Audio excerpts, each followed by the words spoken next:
Salam değerli izləyicilər, Azərbaycan Dövlət Musiqili Teatrında qalmaqal yaşandığı iddia olunur. Qaynar Infonun məlumatına görə hadisə Mədəniyyət Naziri Adil Kərimlinin sözügedən teatrda aktyorlarla görüş keçirdiyi ərəfədə baş verib. Qalmaqal isə xalq artisti Afaq Bəşir qızı ilə teatrın aktrisası müğənni Almaz Ələsgərov arasında yaşanıb. Buna səbəb isə Almaz Ələsgərovanın saqqız çeynəməsi olub.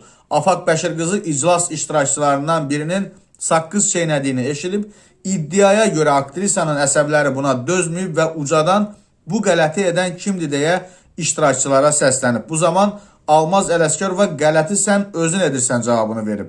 Qeyd edilir ki, bundan sonra Afaq Bəşir qızı ilə Almaz Ələsgərov arasında gərginlik yaşanıb, qalmaqal yalnız Nazir Adil Kərimlinin teatra girişindən sonra səngiyib və sayt məsələ ilə bağlı Afaq Bəşir qızı ilə əlaqə saxlayıb, xalq artisti açıqlamasında onu deyən qələt edir. Almaz hara, mən hara deməklə kifayətlənib.